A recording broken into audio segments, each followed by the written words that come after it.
ES Audio.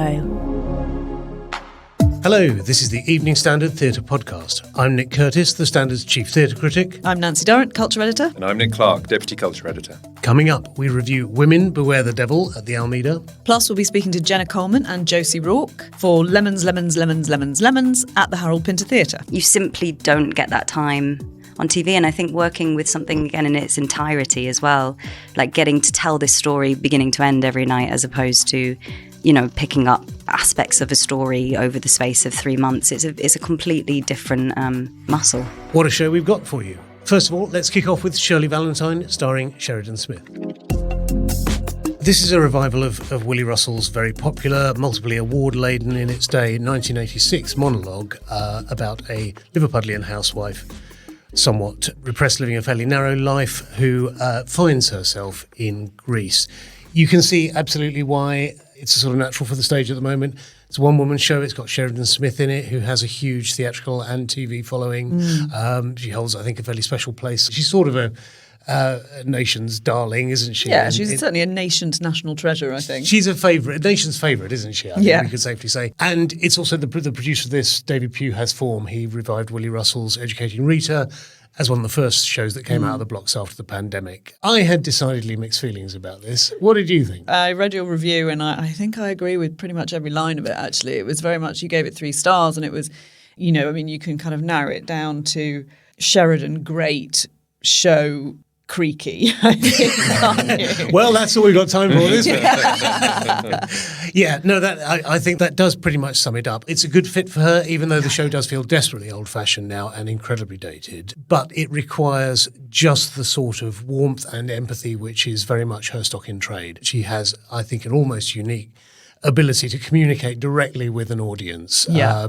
In this play, the character does actually talk directly to the audience, but even, I would say, all the way through her career, you feel that she's just talking to you.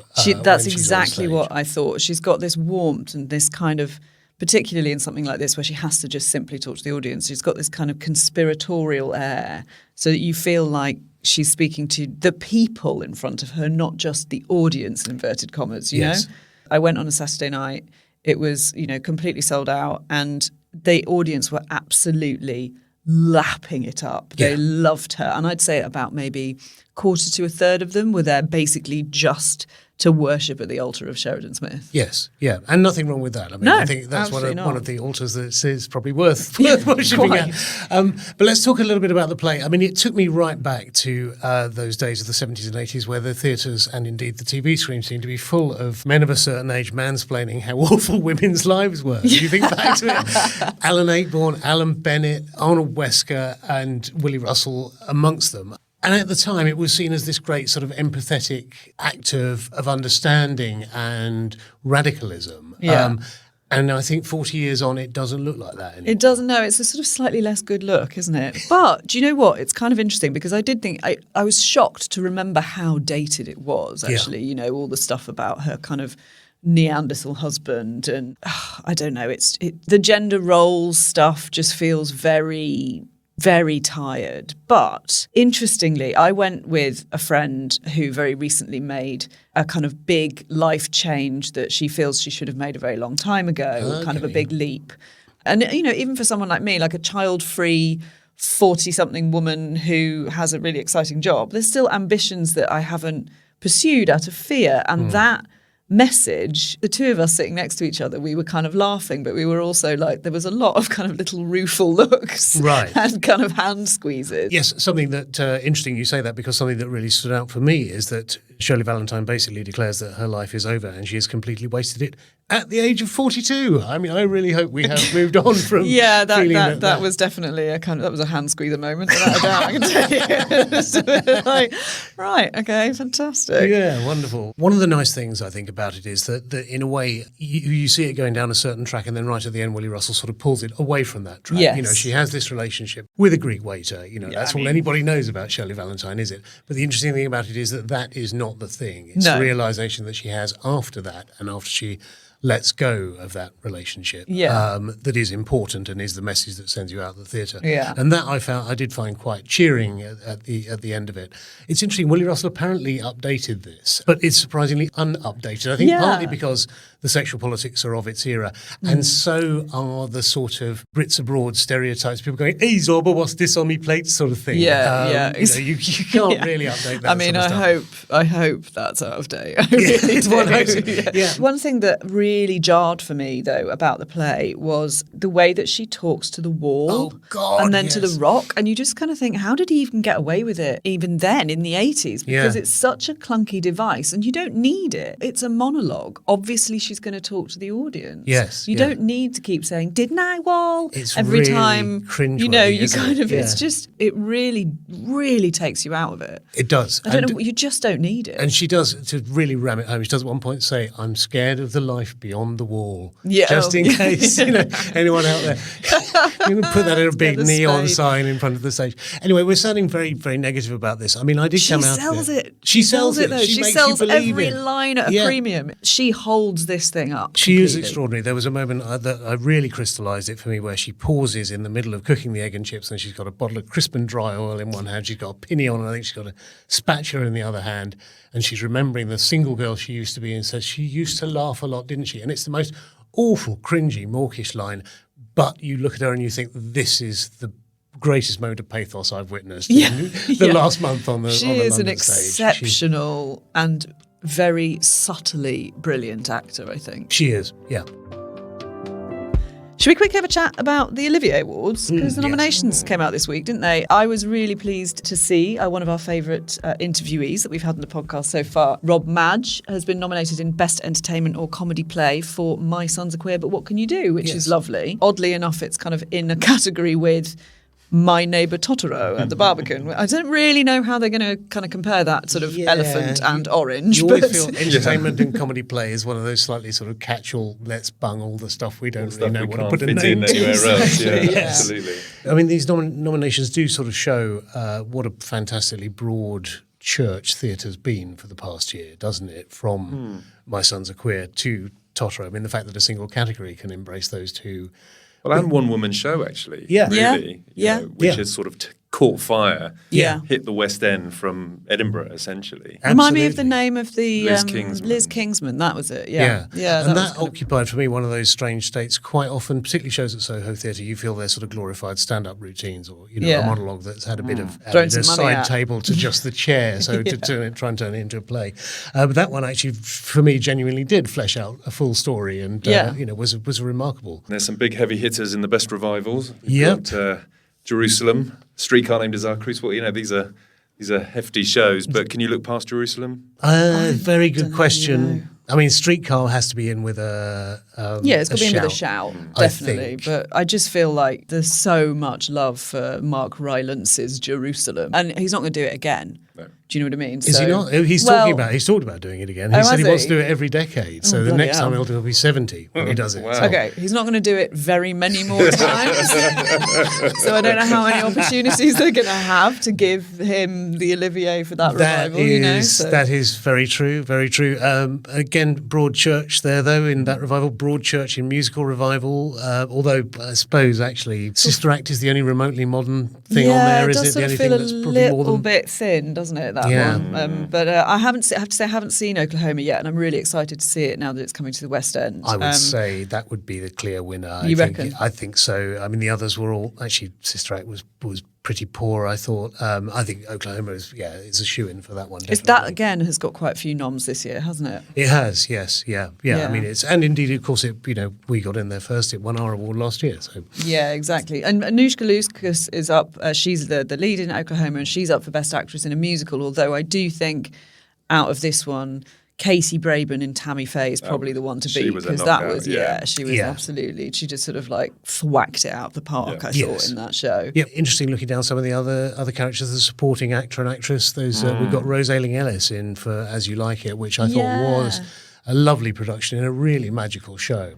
I think her main competition is Anjana Vasan, who just rapidly becoming a sort of Stan account for, really. I think she's a tremendous actress, and she absolutely held her own against Patsy Ferran and Paul Mescal in Streetcar. That wasn't a two-hander. No. It wasn't a star vehicle. Supporting role actors as well, I think. Good to see an ensemble recognised there. Yeah, exactly. The entire cast for black boys who have considered suicide when the hue gets too heavy. Yeah, which is one that's coming to the West End, which you've seen already, Nick. I have, and which I thought was wonderful and refreshing. It is very interesting here that, as you say, they've given it to the entire ensemble. Of course, last year the Olivier's gave Best Actor to a puppet of a tiger. So I have to say, I think, Best Director is a funny one, mainly because I think that Lynette Linton for Blues from Alabama Sky is a very odd omission in this category, because I think one of the things that everybody thought was not just that was a great show, but that actually the direction elevated the play by quite a long way. Definitely that, yes. I thought it wasn't made it... it was a good play, it wasn't a brilliant play, but she turned it into an absolutely brilliant event. It was superb production, Yes. So I'm really surprised to see that she's not there, which is,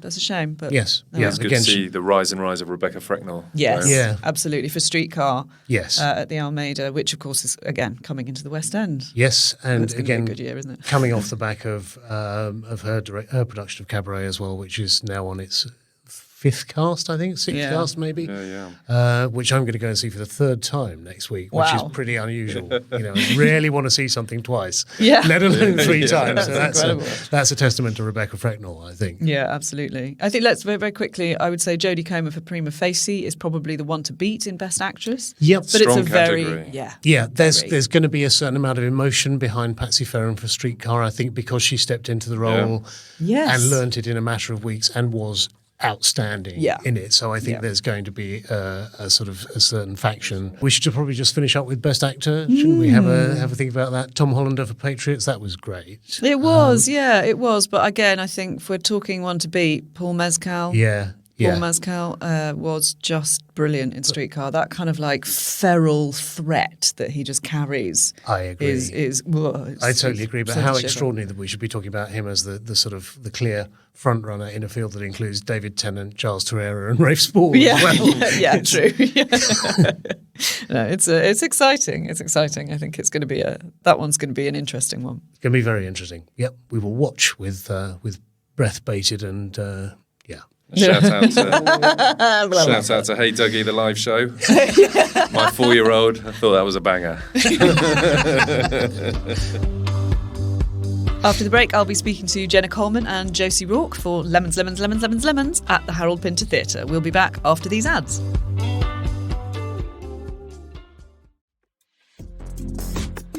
Welcome back to the Evening Standard Theatre podcast. I'm with Jenna Coleman and Josie Rourke for Lemons, Lemons, Lemons, Lemons, Lemons at the Harold Pinter Theatre. Thank you so much, ladies, for joining us. Thank you for saying all the lemons. I had to count. I'm not going to lie. Can you tell listeners briefly what the play is about? Yes, we can. So, Josie looked directly at me and I looked directly back at you. It is a relationship drama. It asks, I think, a question of the audience as to whether or not this couple who you see meet and get together are going to stay together. And one of the things that puts that relationship under pressure and also, I think, throws into relief how relationships work is that a law is introduced, a bill, that restricts citizens to speaking only 140 words a day. And that can be at home, at work, everywhere. That's all you get. And Jenny, your co-star is Aidan Turner. Mm-hmm. But what attracted you to the play? One, not just saying this because Josie sat next to me, but I really wanted to work with Josie. Fashion tips. Yep. Yeah. But I read the play actually, and it's very interesting to read it because it was one of those where I was like, I definitely didn't have all the answers. I think when you particularly read it, and I remember coming to meet Josie for lunch and she was like, you're not supposed to yet. It's kind of like a Sudoku puzzle. There's 102 scenes within the piece. Obviously, it's all unchronological. It's a relationship across the course of what we have uncovered for us is 6 years. And within that, it's like what informs the beginning of each scene. And I think that for me felt really thrilling, building the backstory with such detail to such an extent. And then landing in each scene where in a state where, this is them when they've just met. Then you cut to 5 years later and here they are. Then you're straight back into the middle, your pre-law, your post-law. And you capture them almost screenshotted in all these different states. So I think reading the play initially and then coming through the rehearsal process with that kind of detail was really attractive. Yeah, and working out was a lot of fun. Yeah. Kind of giddy and fantastic and soulful and lovely. And it is a bit like the acting Olympics because it's also so quick because those 102 scenes are 80-something minutes, I think. So there's a ferocity and a precision, I think, to acting it that's really exciting. It sort of flips between full speech and truncated speech, doesn't it? It looks, I have to say, watching it, it looks like a killer to learn. Yeah, I think it is one of those ones where that question, how do you learn all those lines, is actually a legit question. Yeah, I mean, I would not normally ask that question, but it is. Yeah, and it's a kind of basic unit of acting, know your lines. But I think the thing is probably it's less, well, you tell me, Jenna, it's less the lines, it's more the connective tissue between the scenes. So it's not what do I say next, it's where am I next, in that sort of teleporting device of the play that moves them backwards and forwards in time through the relationship. And I think what's so great about it is sometimes when it is so quick, and because we have done so much detailed work of it in rehearsal, it really means this play in particular, I think each night, because of the speed of the play and the ferocity of the play, and it really, really does take a life of its own every single night in a really different. It's exhilarating. Yeah. I think it's exhilarating to come back and see it. It's the totality as well as the detail of it, and it really is. I think it also appeals to Aidan, who I think is quietly, deeply, let's say, a sports person rather than deeply competitive. Yes. But I mean, you both are to an extent, but like, how are we going to do it tonight? Like, what is this event of the play that we're going to do? It's quite cool. Yeah. And how, especially like, because we had a really great preview period, it was so interesting how, like the audiences latch on to different nights, different aspects of the play and the different questions or different characters, I suppose, within the play, or certain audience members, they laugh in the uncomfortable moments of that, whereas other people feel very, very devastated by it. And so you get this really conflicted human reaction to it. I think I read somewhere that you talked about some exercises that you did during rehearsal where you counted the words while you were saying them. What can you just talk a little? Literally the shittiest thing I made you do. I thought Aidan was going to assassinate me. I feel like we did a couple of different. Yeah. We did one where I had tea bags. Yeah. Because we spoke. You were saying a lot about each word is waste. Is a coin. That was it. We did it with coins and do you pay it? Do you throw it away? What do you do? But the one that I think made Aidan start plotting a murder was count down with the words that you're saying. So say 37, you say your word, 36. So just to give you a sense of what it was. And it's incredibly hard to do while you remember your lines at the same time. And muscular and sort of awful. And that was kind of the point, but yeah. Yeah. And what it did to our physicality as well.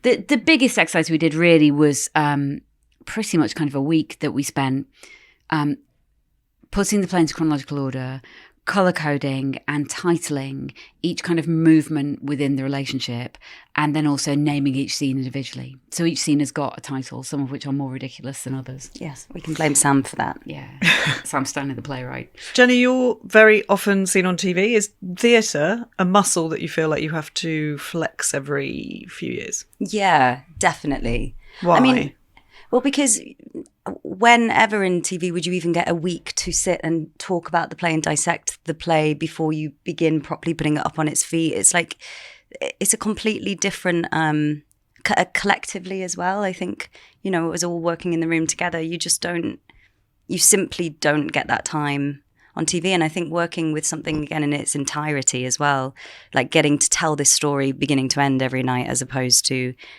picking up aspects of a story over the space of 3 months. It's a completely different muscle. It was really good fun to do as well. Yeah. It's good fun. I'm not saying that shooting films and television isn't fun.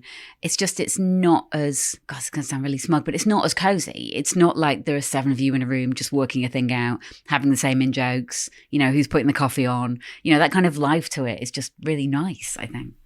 You have described it as a Batman versus Superman concept. I was explaining to a journalist who was asking about the detail of the place. There's a completely reasonable question which goes like, how do you stop someone speaking more than 140 words? Like, are they wearing a metal futuristic bracelet and get zapped? Or why don't they write stuff down? Or, can they not just send each other notes on WhatsApp?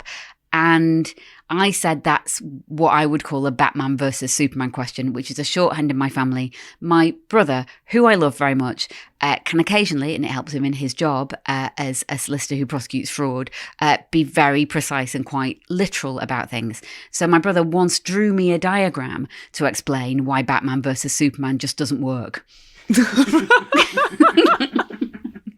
So it was a shorthand we used in rehearsal for like the stuff you really shouldn't be worrying about. It was like, that's a Batman versus Superman moment. Like, we know it doesn't stack. That's not the point. That actually answers so many questions about this play. That's so useful. When you see it in the West End, you're like, oh, this is an unusual play to be in the West End. So what kind of made you think, lemons, lemons, lemons, lemons, lemons, that's the one? So this is interesting, okay, and it's kind of culturally interesting. So are you only meant to revive plays that you think are really good and have fantastic parts for actors and are wonderful, that have already had a kind of swooshy life? Do you know what I mean? By which I mean, like, have been a marvellous hit at the marvellous National Theatre where I'm currently working, or, you know, oh, they did this play downstairs at the Royal Court in so-and-so, and 14 years later we should all think about an appropriate revival. Yeah. No, I don't think so. I think it's really cool to find stuff. And partly it's also because I think back to when I ran the Bush Theatre 1 million years ago, you know, and those plays, you know, like Apologia, Lex K. Campbell's play, or Nick Payne's play, If There Is, I Haven't Found It Yet, or Seawall, that Andrew Scott performed sensationally several times, have all had this kind of life on Broadway, slightly off Broadway. And I do think there's something about youthful, brilliant work, as well as slightly more established, expensive, confidence-giving, car-style work that should be thought about and considered. And it's fun to do it in the West End, and it's cool that Jenna and Aidan want to do it. It's great, you know, it brings amazing audiences. And Jenna, do you get a feeling that audiences are just completely, you know, not worrying about Batman versus Superman? They are suspending their disbelief completely and just really getting into it. Yeah, you do feel that. And I mean, you know, you get that kind of feedback obviously live, but then, you know, the kind of questions that people are asking me afterwards and after the play is yeah, they're totally engaged, not actually questioning the structure, questioning the relationship and the humanity within it. Do they stay together is like the biggest question. And you feel that investment. And actually I think what is of interest ultimately is the human story as opposed to, you know. It's an insanely human story. I think he's such a beautiful, you know, the amazing about it being a play that he wrote when he was so young is that it's so wise. I mean, he's redrafted it and matured the characters and thought about a longer relationship and all of those things. But, you know, there's amazing insight into particularly romantic relationships there and how they function. And an essential question about the compatibility of people and what we search for, and how sometimes that, I think, is a search for something that requires validating within ourselves, and we sometimes mistake that for love, and sometimes that is love. It's really wonderful. And I think you need to go and probably get Just dressed, do it, don't you? do the play. Go and do the actual lemons. I think I just said it wrong. Jenna Coleman, Josie Rourke, thank you so much for joining us. Thank you very much, Nancy Thank Durrant you. of the Evening Standard. Coming up, Nick and I review Women Beware the Devil at the Almeida. If you're enjoying the show and want to hear more, hit follow and rate.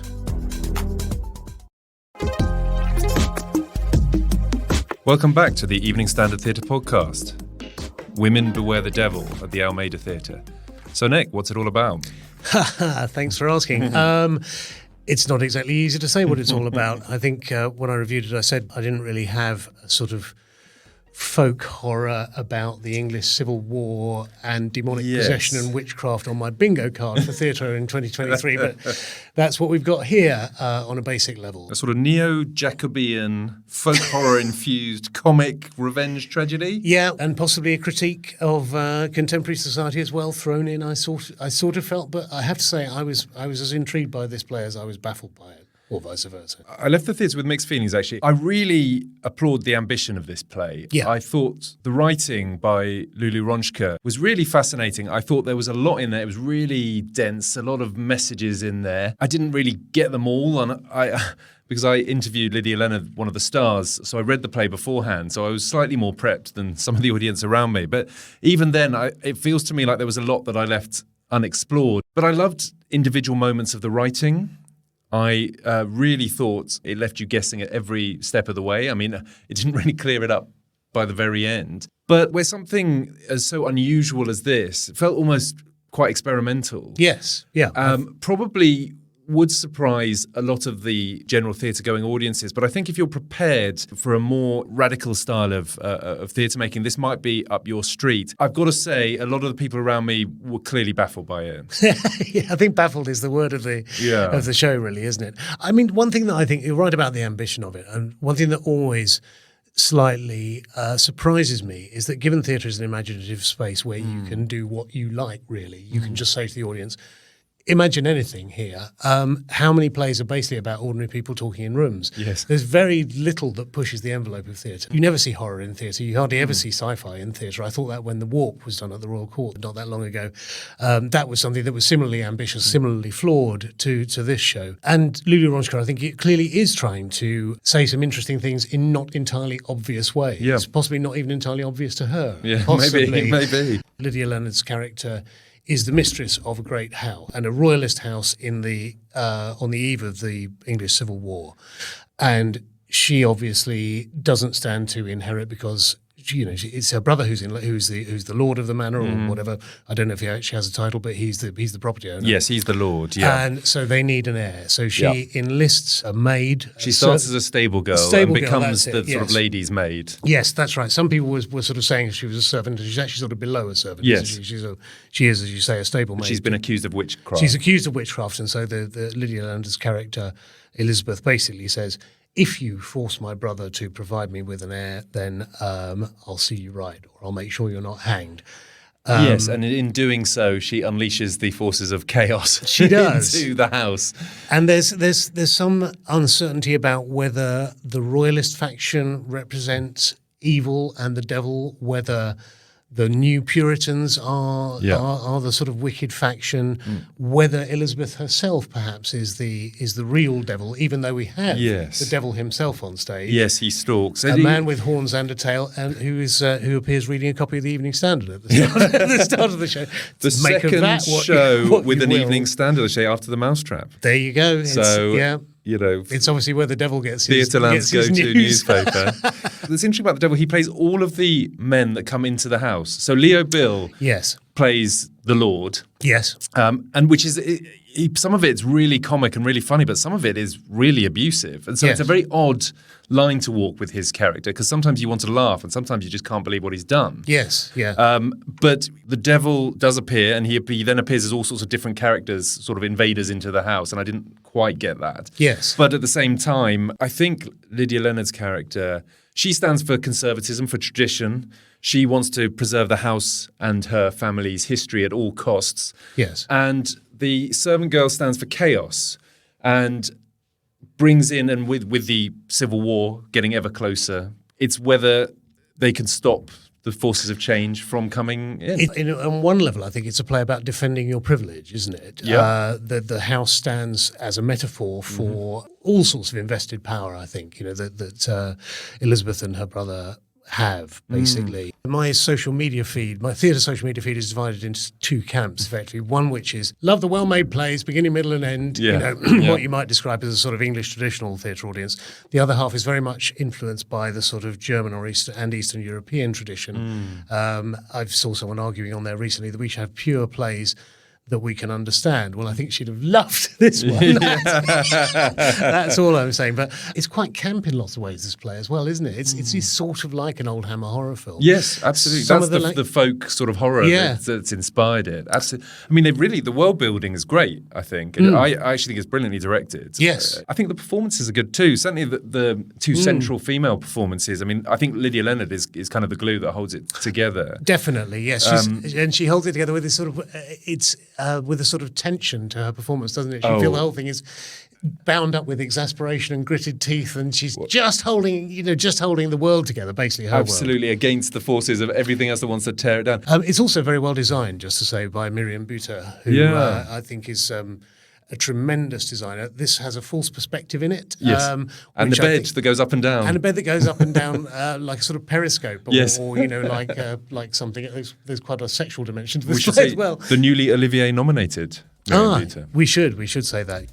So a kind of mixed bag this week, I think, and mixed views from all of us on both Shirley Valentine and Women Beware the Devil. But again, shows you how fertile London theatre is, that it can accommodate. And we'll always applaud ambition. So we'll always applaud ambition and people who push the envelope. Absolutely.